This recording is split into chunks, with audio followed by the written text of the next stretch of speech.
people can do amazing things. The people who were really good with that and also raised the bar. But sometimes I just have to disagree with. Yeah, I don't think it was a bad thing, but because. Oh, like when I had the podcast with Jay Quaidman, I think you know him, Yeah. and he said something which I really liked and agreed with, but you can say if it's true or not.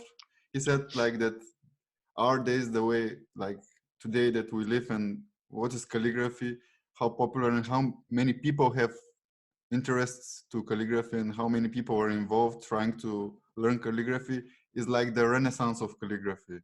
It's like never before it's been so much interest and publicity about calligraphy. Do you agree with this? Or Well, I haven't asked that in a while, but I used to start classes. Are we in a calligraphy revival, or are we in a kind of a degradation or downturn? And I always get mixed answers, and it's exactly like politics, like what you believe. I don't have a. What does that make me? I don't have a yes or a no about that. There are definitely things. It's obviously popular. Probably the most people that follow me online are all calligraphers, and that the numbers are, or people who want to be calligraphers. Mhm. But not to sound like a snob, you have to ask yourself though, at what level are we talking about? Renaissance level? I just laid out some stuff here. It's a little heavier than I got a calligraphy book and I'm copying. Um, and if that was starting to increase, if schools were starting to pick it up again as a valuable design tool, if type design programs, there are a couple now that are. My last class was for Type West. You heard of them? No. Um, in San Francisco, Letterform Archive. Check out the Letterform Archive, Mhm. and it's a thing modeled on Type at Cooper, but they do sometimes bring calligraphers in now. But when that stuff starts to increase, when client awareness starts to become better than what it is, I would say Renaissance. In the last chapter of my book, I mention a letter arts museum. And the reason is because the word calligraphy itself is completely misunderstood and means a lot of things to a lot of people. So yes, if you're counting weddings, if you're counting bridal stuff and all of that, it's popular. Renaissance is maybe that's not the word he used. I don't know, but that's optimistic. How's that? It's very optimistic, and I'm happy there's enthusiasm. See, I chose my words carefully too. I'd say we're in a high level of enthusiasm. I think to say Renaissance is forgetting the fact of the advances that have been made. Johnston kicked off a Renaissance. Hmm. It became throughout Europe and later the United States. It got popular and it actually grew, meaning it was taught in all the schools. A high level was reached. That was the time of people like Zoff and Eric Lindegren and Carl Eric Forsberg and a whole bunch of names that most young people have not. It's available to them. So I'm not being a stodgy old guy. I'm saying investigate those things. Look those things up. Then we'll talk about Renaissance. You understand that a high level was reached and there's still places to go. But if I had to say what was holding us back at this time it's a lot of showmanship right now, a lot of marketing and showmanship. Mhm. And sometimes I'm not seeing the best work. Yeah. And the thing is, not it's okay. It's okay if people are in the learning, but they throw out. Now this is not a reflection on you, but you must notice that the word master gets thrown around quite a bit, right? I mean, Yeah. now when I was coming up, that word was a serious word. I mean, there's only maybe 5 people on the planet that at any given time that would match my description of that. Mhm. You have explained why you named yours Calligraphy Masters. That it's a learning tool. You're trying to spread the word, Yeah. and that's also why I was interested in doing this. So But I think there's a lot of self-appointed masters, and I can tell you where it came from, and you know, master penman this and master that, and from where I sit, you know, it's somewhat debatable. Um, and because it's also the quality of the images people are make and the contributions to letter forms. I don't want to be a downer, so I would say I'm optimistic that like everything, the cream rises to the top, and it will ultimately be a good thing, and people should do it. The iPad Pro concerns me a little bit.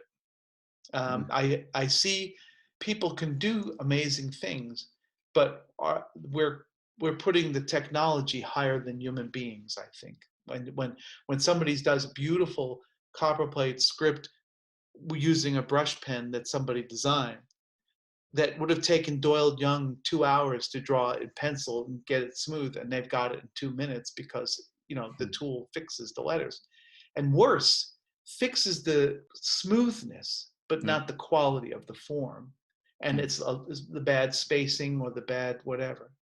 So maybe I'm not qualified to answer this question. Maybe it's going to go at a new level. I'm very conscious of the fact that when I was young, uh, people who thought they knew music thought rock and roll was the end of the world. I mean, it was horrible, you know.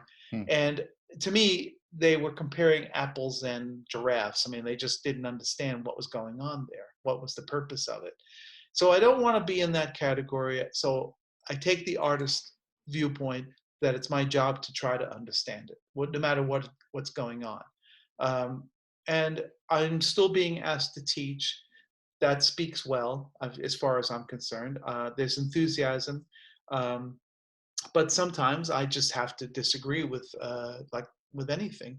When I see something that I don't think is great and people are bowled over because it's a nice color, or somebody has spent money on lighting to get the videos just right and stuff. So it's form, substance, or style and substance kind of questions, and these are hard to answer. um, I probably should have just left it at, sure, we're in a renaissance. Yeah. No, no, I prefer your answer. I think your answer is great, and it's eye-opening for many people. Like, I Just appreciate like it. in music, there's talented people around. That there's Mm. always going to be talented people around. There's some genius people around, young people I'm talking about.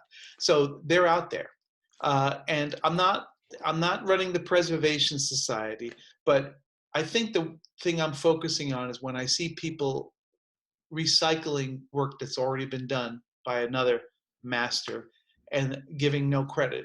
And of course, if you're at my age, you're going, well, this is a regurgitation of Anne Heckle or this or that. So ask yourself, let's ask a different question. How many people are doing signature work that is moving the quality of the work forward? Hmm. Not just that a lot of people are doing it, but Mhm. moving the quality of the work forward.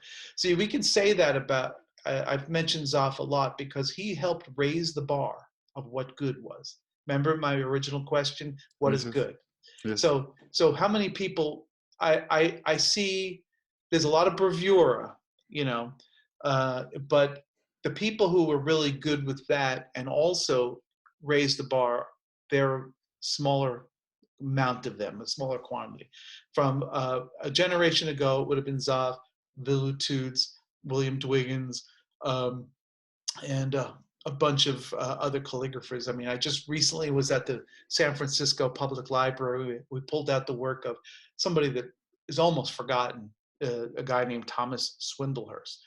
All traditional, but it would blow your mind to look at the original, how tight things were, how beautiful they were, just done with a lot of care and a lot of craft. It wasn't trying to do letter forms that were exciting and out of this world. They were calligraphic letter forms, but they were beautifully done. Hmm.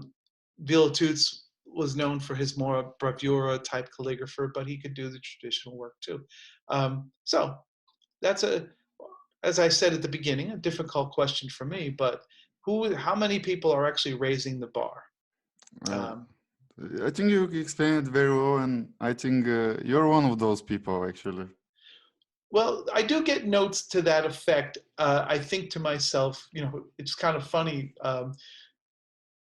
It's also what we say to people when they get old. You know, it's like, well, you know, Billie Eilish. She just won a bunch of Grammys. Do you know who I'm talking about? This is And then she, of course, in one of her speeches, she says, "I grew up listening to you all." Well, I know she meant it as a compliment, but it didn't. It sounded more like I'm so much younger than all of you people. You know, so it can go either way with that. You know,